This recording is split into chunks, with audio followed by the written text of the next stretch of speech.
Je reviens vers vous, donc, CICR. Donc, cette campagne que j'évoquais du CICR s'appuie sur un certain nombre de points que vous mettez en avant, je crois.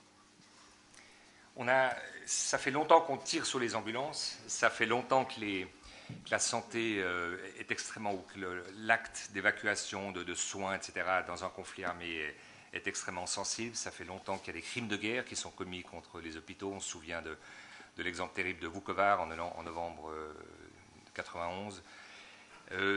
Mais on n'avait jamais étudié de manière systématique la violence à l'encontre des structures de santé, des personnels de santé, des moyens sanitaires. Le CICR a décidé d'étudier cette violence de manière typologique en prenant 16 contextes opérationnels de 2008 à 2010. Pendant 32 mois, on a étudié en particulier 655 incidents graves qui montrent une typologie, disons, d'attaques et d'incidents dont les plus graves ou les plus répétés sont l'intrusion armée dans les centres de santé. Ça, c'est un phénomène qu'on voit tous les jours. Un hôpital est un endroit, ou un centre de santé, un centre de premiers soins, est un endroit très intéressant pour les parties au conflit, pour récolter de l'intelligence militaire, pour récolter des renseignements. Le médecin voit des blessures par balle. Donc, dans tous les pays du monde, la police s'intéresse au niveau criminel à la blessure par balle, et dans un conflit encore plus qu'en temps normal. Donc, on met une pression énorme sur les personnels de santé pour connaître l'histoire de la blessure et pas juste le diagnostic de la blessure. L'histoire, ça veut dire par quel chemin il est arrivé, avec combien d'hommes, sur combien de camions, sur combien d'ânes, etc., etc., etc. Et donc, il y a une pression qui est énorme, qui est très, très forte sur beaucoup de personnel de santé. Ça, c'est un grand problème. L'autre problème qui n'intervient pas dans tous les conflits, mais dans certains, c'est la question de la discrimination. Discrimination ethnique, politique, religieuse, soit dans l'accès aux soins, soit dans l'accès aux soins pour les blessés, ou les blessés. On a vu des cas récemment au Kyrgyzstan, en Côte d'Ivoire ou ailleurs, où des blessés n'ont pas pu avoir accès aux soins sur une simple base de discrimination ethnique. Il y a d'autres grands problèmes, l'utilisation d'explosifs, il y a des actes de perfidie, comme on en a vu récemment en Afghanistan, commis avec des fausses ambulances. Et puis finalement, il y a un problème également qui est celui, si vous voulez, la plupart des attaques qui ont lieu ont un effet qu'on appelle multiplicateur. Et celui-ci, on ne l'a pas encore vraiment étudié. C'est-à-dire que lorsque on tue le personnel d'un hôpital, lorsqu'on tue un médecin et que l'hôpital doit fermer, il y a des exemples récents qui sont connus pour ça. Il y a eu l'attaque en 1996 contre toute l'équipe chirurgicale du CICR en Tchétchénie. Plus récemment, à Mogadiscio, en décembre 2009, il y a eu, lors d'une cérémonie de remise de diplôme d'une dizaine de jeunes médecins somaliens, un kamikaze s'est fait exploser pendant cette cérémonie. Et donc, dans un pays où il reste 200 médecins, on a d'un coup privé toute une génération, c'était la première depuis 20 ans qu'on formait de jeunes médecins, on a privé toute une nouvelle volée de médecins de pouvoir pratiquer. Si vous considérez qu'un médecin en Somalie fait environ 250 consultations par semaine, multiplié par ces 10 jeunes médecins qui ont été tués d'un coup, l'impact multiplicateur d'un incident unique comme celui-ci est énorme sur la durée. Donc voilà, ça c'est un certain nombre de faits ou un certain nombre de leçons qui sont sorties de cette étude qu'on a publiée, qui est disponible sur Internet. Si. Ronnie Broman, justement, vous pouvez réagir à ce que vient de dire le CICR, c'est-à-dire le médecin, c'est un humanitaire particulier qui a une force symbolique particulière, et je sais que MSF a connu aussi en Tchétchénie, en Somalie, des exemples du même type, je crois. Oui, enfin, oui, tout à fait. Je confirme ce qui vient d'être dit, mais j'apporterai aussi une nuance, ou en tout cas un autre éclairage. Ce n'est pas forcément une nuance, c'est des réalités contradictoires qui coexistent et avec lesquelles il faut réfléchir de façon simultanée.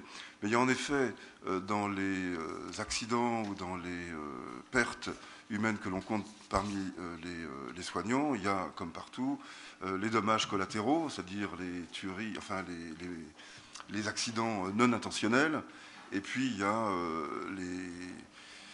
les accidents qui arrivent parce qu'ils ont été programmés comme tels, parce qu'on les a voulus.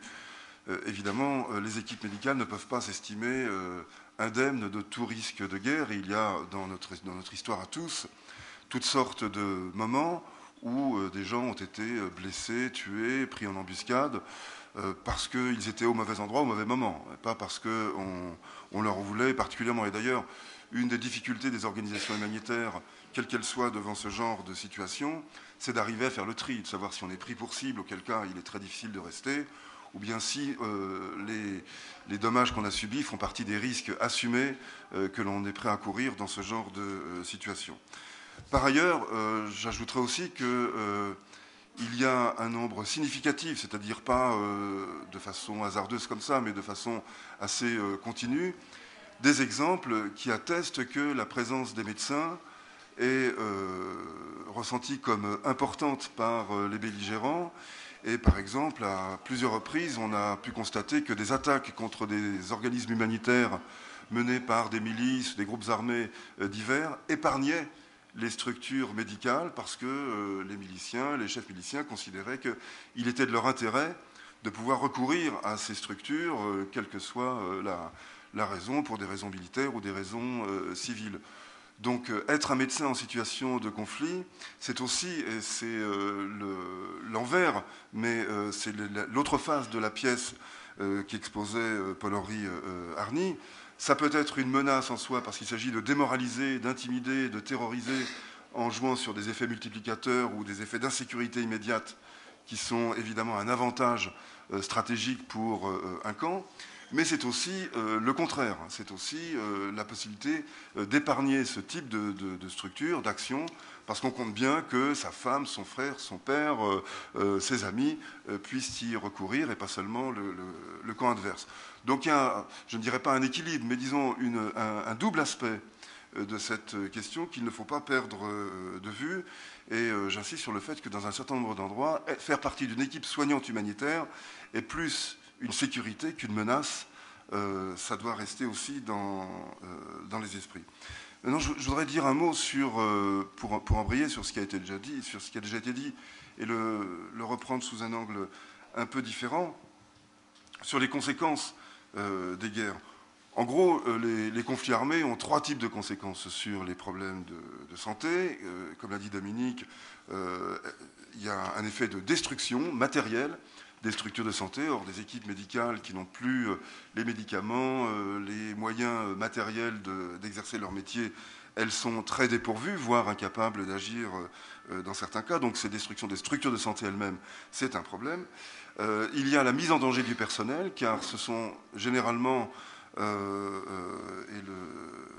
Emmanuel Angot l'a dit, ce sont généralement des guerres civiles dans lesquelles on intervient. Par conséquent, les équipes locales font partie de la société locale. Elles sont donc toujours suspectes d'appartenir à un camp ou à l'autre, que ce soit vrai ou non, par leur affiliation ethnique, par leur situation géographique, par leurs opinions politiques, leurs croyances religieuses, bref, toutes sortes de paramètres. Ces équipes médicales peuvent être mises en danger. D'où d'ailleurs l'intérêt dans ce genre de situation d'avoir un tiers intervenant, des étrangers qui pour le coup sont certes parfois moins efficaces parce qu'ils ne connaissent pas ni les pathologies ni les façons de faire, mais plus en sécurité, donc plus à même d'agir, parce qu'ils sont relativement protégés par leur statut d'étrangers. Là, j'en reviens à ce que je disais précédemment. Et puis enfin, les conséquences plus directement médicales, les conséquences des conflits. Disons, la médecine de guerre, en général, c'est de la médecine civile en temps de guerre. Ça n'est pas une médecine particulière. C'est une médecine qui traite des pathologies, évidemment les pathologies nutritionnelles, infectieuses, les pathologies liées au viol, comme le rappelait Dominique. Tout cela fait partie des choses. Mais enfin, des viols en temps de paix, il y en a aussi, et de très nombreux malheureusement. Et puis, la paix n'est pas synonyme de bonne santé. Donc, on a tout ça déjà en temps de paix. On a plutôt des amplifications de tendances que des ruptures. Cela dit, un point sur lequel je serais peut-être en désaccord avec ce qu'a dit M. Angot, c'est qu'il me semble que la chirurgie de guerre, enfin la médecine de guerre en situation urbaine est plutôt un avantage, autant pour les blessés que pour les médecins, plutôt qu'un désavantage. Il suffit de voir que dans les conflits ruraux, je pense au Congo, à l'Angola, au Mozambique, à l'Afghanistan, etc., Dans les conflits ruraux, on reçoit très peu de blessés qui viennent de loin.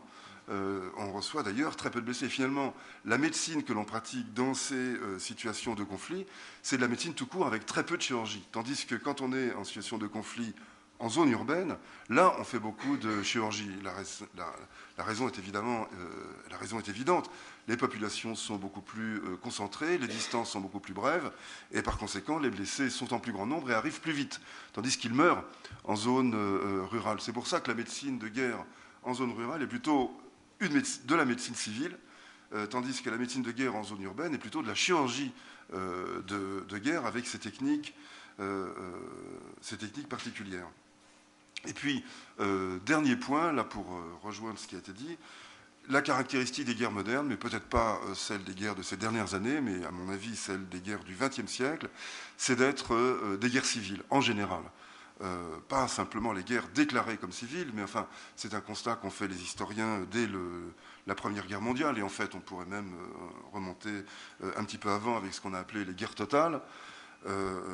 La caractéristique de ces guerres, c'est l'effacement progressif, voire total, de la distinction entre combattants et non-combattants. D'où le fait que tout lieu de la société peut devenir un lieu considéré comme une menace militaire. Et de fait, acceptons cette difficulté pour mieux essayer d'y réfléchir et voir comment la contourner. De fait, c'est une réalité. Tout endroit dans ces zones de guerre civile peut être un lieu de menace pour le camp adverse, y compris des hôpitaux. Et on a donc là un problème qui renvoie, mais je sais qu'on va en discuter un petit peu tout à l'heure, à la question du droit humanitaire et de son fondement, de son noyau dur, qu'est la distinction entre combattants et non-combattants. C'est un noyau dur qui remonte, disons, au XVIIIe et XIXe siècle. Le XXe siècle a méthodiquement effacé, et en particulier les guerres européennes ont méthodiquement effacé cette distinction. Il faut la conserver à tout prix car elle est absolument fondamentale. Mais comment, selon quelle modalité pratique, ça, c'est une difficulté à laquelle nous nous heurtons tous.